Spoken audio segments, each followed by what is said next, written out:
মানুষকে অনেক কাছ থেকে দেখেছি আমি। বিশ্বাস করো, আমার দিক থেকে মানুষ কিন্তু দূর থেকেই সুন্দর। তাদের বাহিরটা থাকে এক রকমের আর ভেতরটা থাকে অন্য রকমের। সেটা কিন্তু সহজে কেউ বুঝতে পারে না। যাই হোক, আমার জীবনে কিন্তু এরকমের ঘটনা বহুতবার ঘটেছে। তো আসসালামু আলাইকুম আমার প্রিয় ভাই ও বোনেরা, অনেক ভালো আছো আশা করি তোমরা সবাই। আমিও আল্লাহর দয়া তোমাদের ভালোবাসায় অনেকটাই ভালো আছি। যাই হোক, আমার জীবনের গল্প, তারপর এমনি এমনি যে গল্পগুলো আছে সেগুলোও কিন্তু আমি তোমাদের সাথে শেয়ার করি। যে গল্পগুলো তোমাদের কাছে ভালো লাগবে সেই গল্পগুলোই কিন্তু আমি তোমাদের সাথে শেয়ার করি। যাই হোক, আমার জীবনে যে সমস্ত ঘটনাগুলো ঘটে, 27 বছরের বুড়ি মেয়েকে আমি বাড়ির বউ কিন্তু করব না, এটা ছিল আমার ভালোবাসার মানুষের মায়ের কথা। তো মায়ের কথাটি শুনে কানে যেতেই সে ইশারা করছে, মা চুপ করো। ফোনের ওপাশে আমার যে ভালোবাসার মানুষ আমার নাম বলল সে আছে। ওই মেয়ের ফোনের ওপাশ থেকে আছে কি না আছে তাতে আমার কি আসে যায়। ওই মেয়ে জানে না যে ও বুড়ি হয়ে গেছে।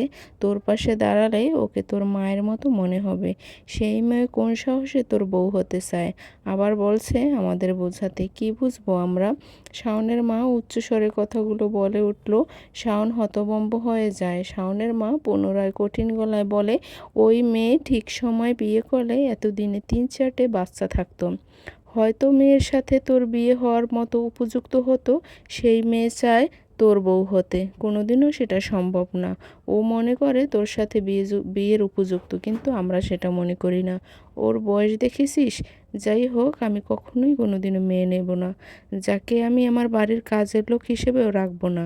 শাওনের কথায় হতভম্ব হয়ে গিয়ে শাওন ওপাশ থেকে মাকে কিন্তু বলল, যাই বলল কেন আমি কিন্তু শুনিনি, কিন্তু শাওন আমাকে বলল আমি পরে কথা বলছি।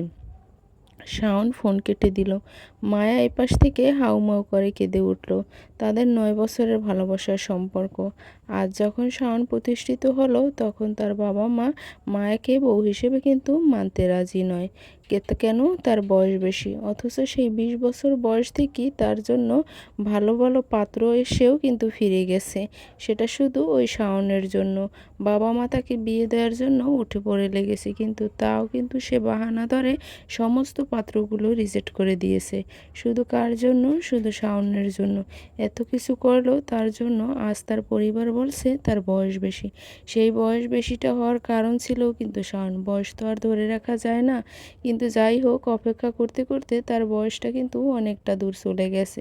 আর আগেই তার বয়স, মানে বিয়ের বয়স হয়েছিল, কিন্তু তার অপেক্ষায় থাকতে থাকতে সে কিন্তু নিজের কেরিয়ার, নিজের পরিবার সে কিন্তু কোনোটাই গুছিয়ে নিতে পারেনি। যাই হোক, শাওনের মায়ের কথায় মায়া যতটা না কষ্ট পেয়েছে তার চেয়ে বেশি কষ্ট পেয়েছে শাওন কোনো প্রতিবাদ না করায়। বাসায় যখন মায়ার বিয়ের তোড়জোড় শুরু হয়, তখন মায়া এই শাওনকে ফোন দিয়ে বলল, তুমি কিছু করো। আমার বাবা মা আমার বিয়ে দিতে চাচ্ছে, কিন্তু আমি তোমাকে ছাড়া কাউকে বিয়ে করব না। আমি তোমাকে ছাড়া বাঁচতেও পারবো না। তুমি প্লিজ 5টা বছর অপেক্ষা করো। শাওন আমাকে এই কথাগুলো বলল। এ কথাগুলো ছিল কিন্তু অনেক আগের।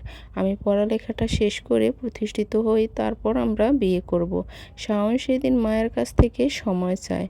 তার ভালোবাসার প্রমাণস্বরূপ তাকে অপেক্ষা করতে বলে। আর সেই মানুষটি পরিবারের কাছে সে বুড়ি। তাদের সরকারি চাকরিজীবী ছেলের পাশে তাদের যুবতী বৌমা চাই। মায়া এসব ভেবে কান্নায় ভেঙে পড়ে। মায়া পার্কের একটি বেঞ্চে বসে শাওনের অপেক্ষা করে। কিছুক্ষণের মধ্যে শাওন যেখানে উপস্থিত হয়, শাওন আসতে আসতে মায়া উঠে দাঁড়ায়। হঠাৎ করে শাওনের কলার চেপে ধরে, তারপর বলে, তুই গতকাল মেয়ে দেখতে গিয়েছিলি তাই না? কেন গিয়েছিলি? তুই না আমাকে ভালোবাসিস? তাহলে অন্য মেয়ে কেন দেখলি? একজন দেখছে। শাওন আস্তে করে কথাটি বলে। মায়া উত্তেজিত হয়ে বলে, দেখুক, সবাই জানুক, দিনের পর দিন অপেক্ষা করিয়ে তুই কিভাবে আমাকে ঠকিয়েছিলি। জানুক সবাই। মায়া প্লিজ শান্ত হও। শাওন যথেষ্ট নরম কণ্ঠে কথাটি বলে। মায়া শান্ত হয়ে যায়। সে পুনরায় বেঞ্চে বসে। শাওন তার পাশে বসে। মায়া আস্তে করে বলে, মেয়ে পছন্দ হয়েছে?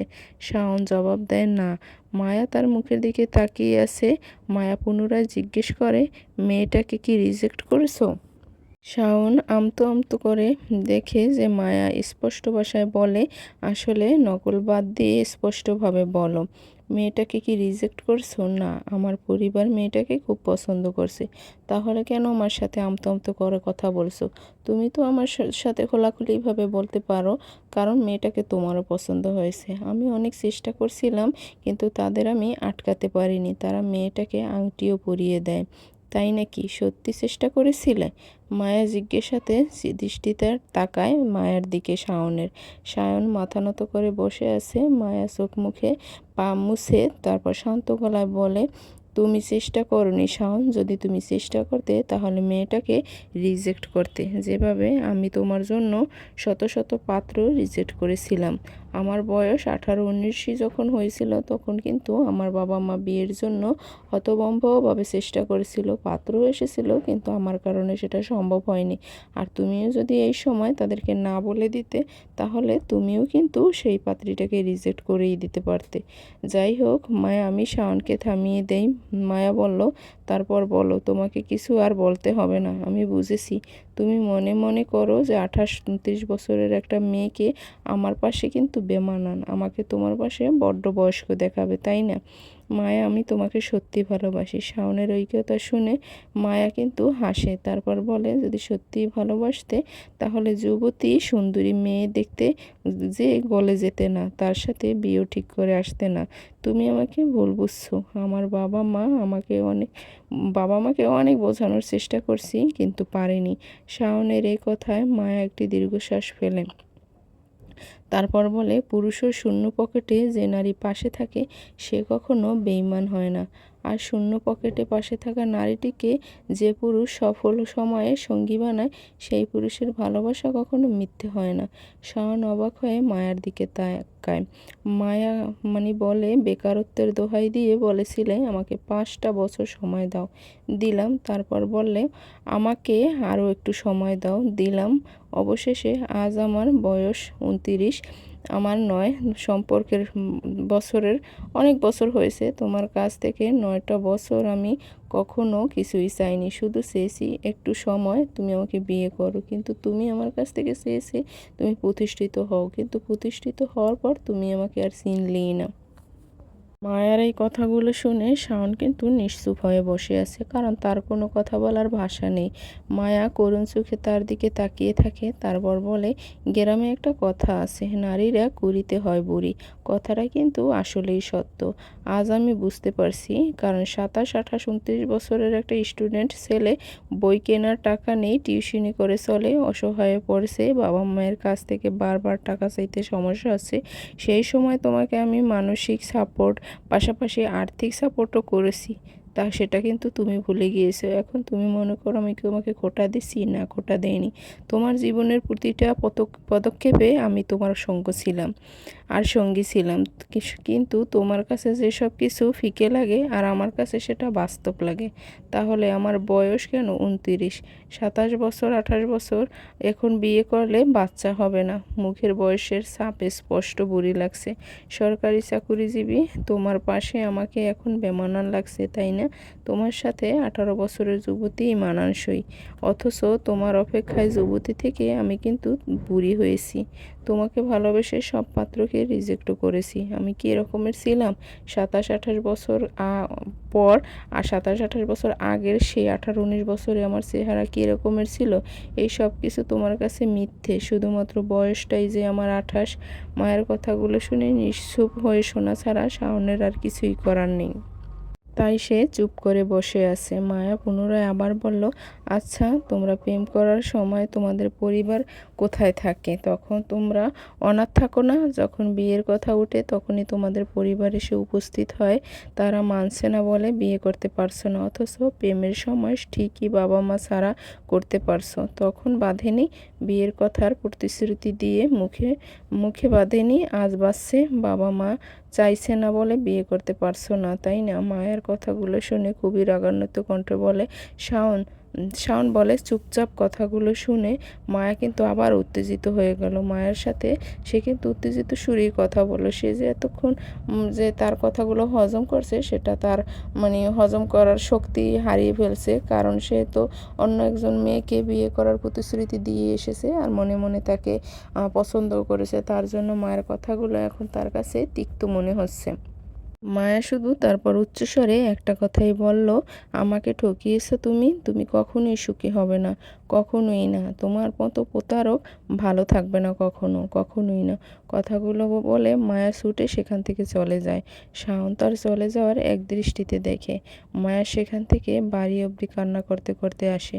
সে কান্না করতে চাচ্ছে না, তবুও কান্না করছে, কারণ এতদিনের সম্পর্ক এক নিমিষেই কিভাবে ভুলে গেল। তাকে আশা দিয়ে সেই আশা কিন্তু সে কখনোই পূরণ করলো না। তার চোখের পানি তার কথা শুনছে না। সেও তার সাথে বেইমানি করে। এই বেইমানির জন্য ঝরে পড়ছে তার চোখের পানিগুলো। সেই দিনের পর থেকে মায়ের সাথে শাওনের আর কোনো যোগাযোগ নেই। শাওন সব স্থান থেকে মায়াকে ব্লক করে দিয়েছে। ব্লক করে দেওয়ার কথা কার? মায়ার, কিন্তু সেই জায়গা থেকে শাওনই মায়াকে ব্লক করে দিয়েছে। তবে শাওনের বিয়ের ছবি সেই বন্ধু পোস্ট করায়, শাওনের একটা বন্ধু ছিল, সামনে এসে পড়ে। সেই ছবির মাঝেও শাওন তার স্ত্রীর একটি কাপল ছবি ছিল। মায়া এক দৃষ্টিতে ছবিটির দিকে তাকিয়ে থাকে। মেয়েটির বয়স কম, দেখতে খুবই সুন্দর, শাওনের সাথে বেশ মানিয়েছে। এসব ভাবতে ভাবতে মায়া চোখ সরিয়ে নেয়। মনে মনে বলে, এভাবে আর তাকাস না মায়া, তোর চোখের নজর ওদের লাগবে। যতই মুখে বলিস না সুখে থাকুক, কিন্তু ও কিন্তু অসুখী হলেও তুই কিন্তু বেশি কষ্ট পাবি, কারণ তুই তো তাকে মন থেকে ভালোবেসেছিলিস। সে যদি অসুখী থাকে তাহলে তোরই কিন্তু বেশি জ্বলবে। আমার বিবেক আমাকে প্রশ্ন করে, তাই না? এখন আমাকে সবাই প্রশ্ন করবে। তারপর মায়া আবার হাউমাউ করে কেঁদে দিয়ে মোবাইলটা ছুঁড়ে ফেলে দেয়। হাত পা ছুটাছুটি করে, হাউমাউ করে, কান্নাকাটি করে, একদম বাচ্চাদের মতো। তার কান্নাগুলো বলতে পারলে হয়তো বলতো, পৃথিবীতে দেখো, তোমার চোখ যে 27 বছরের বুড়ি, সেই মেয়েটা 18 বছরের যুবতীর মতো আবেগী হয়ে কান্না করছে, দেখো, তুমি ভালো করে দেখো। এই জন্যই বলে যে বয়সটা কখনো ধরে রাখা যায় না, আর বয়সের সাথে সাথে কিন্তু সব কিছু মানিয়ে নেওয়া যায়। আর এই বেইমানিটা কিন্তু বয়সের জন্যই হয়েছে। শেষ পর্যন্ত দেখো, সেই বয়সটা কিন্তু আমরাও পার করে এসেছি, 18-19 বছর।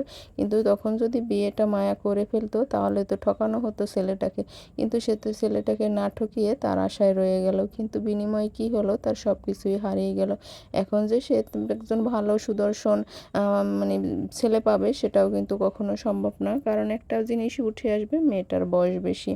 যাই হোক, একটা কিছু প্রশ্নই আমার কাছে রয়ে গেল যে, তো আমার উদ্দেশ্য থেকে আমার দিক থেকে একটা কথাই আপনাদের কাছে বলবো, যারা যারা এরকমের সম্পর্ক জড়িয়েছেন, ভুল কিন্তু আমরা অনেক আগেও করেছি, বা ভুল মানুষ মাত্রই করে, কিন্তু এতটা তাদের প্রতি আসক্ত না হয়ে তাদের দিকটাও একটু বিবেচনা করবেন, নিজের দিকটা আগে ভাববেন, তারপর কিন্তু তাদের দিক, কারণ একবার যদি যেই সময়টা চলে যায় সেটা কিন্তু আর কখনোই ফিরে আসে না। তাই আপনাদের দিক থেকে আমার একটাই প্রশ্ন, একটু হিসেব বা একটু বিবেচনা করে তারপর কিন্তু সামনের ভবিষ্যতের পথগুলো পাড়ি দেবেন, কারণ তাদের জন্য নিজেদের জীবন শেষ করবেন না।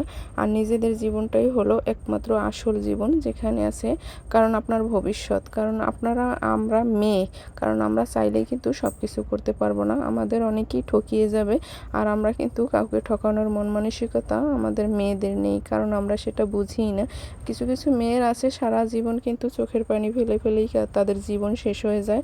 তাদের জীবনের একমাত্র অবলম্বনই হলো চোখের পানি। এই যে আপুটার কথা বলছি, এটা কিন্তু সাধারণ একটা গল্প, আর এই গল্পটা কিন্তু বাস্তব না হলে কখনোই প্রকাশ পেত না, কারণ এরকমের অহরহ এরকমের ঘটে যাচ্ছে। হয়তো আপুটা প্রকাশ করছে ফেসবুকের মাধ্যমে, বা যাই হোক, তার মনের কষ্টগুলো শেয়ার করছে, কারণ এটা কিন্তু একটা সত্যি ঘটনা, আর আমি কিন্তু আপনাদের সাথে শেয়ার করলাম গল্পের মাধ্যমে। তো যদি গল্পটি বা ভিডিওটি একটু হলেও ভালো লেগে থাকে, অবশ্যই লাইক কমেন্ট শেয়ার করবেন। শেয়ার করলেও অন্য কারো কাছে পৌঁছাবে, আর অন্যরাও কিন্তু সতর্ক হবে। আর যারা যারা আমার প্রিয় ভাই বোনেরা আছেন, তারা অবশ্যই কিন্তু লাইক কমেন্ট শেয়ার করতে ভুলবেন না। সব সময়ের জন্য পাশে থাকবেন, আর আপনাদের ভালোবাসাই আমার একমাত্র কাম্য, কারণ আপনারা যদি ভালোবাসা না দেন ভিডিওতে, তাহলে কিন্তু সামনের দিকে আগানো অনেকটাই মুশকিল হয়ে যাবে। যাই হোক, সবাই ভালো থাকবেন, সুস্থ থাকবেন, এই দোয়াই করি। আর ভবিষ্যৎ যেন আপনাদের সুন্দর হয়, তার জন্য অনেক অনেক দোয়া ভালোবাসা রইল। আজকের ভিডিওটি বেশি বড় করব না, কারণ রান্নাবান্না হয়েছে, এখন কিন্তু অন্যান্য কাজগুলো করতে হবে। আমাদের মতো মেয়েরা কিন্তু আর বসে থাকতে পারে না, কারণ আমরা গৃহিণী। তো আজকে এ পর্যন্তই। সবাই ভালো থাকবেন, সুস্থ থাকবেন। আল্লাহ হাফেজ।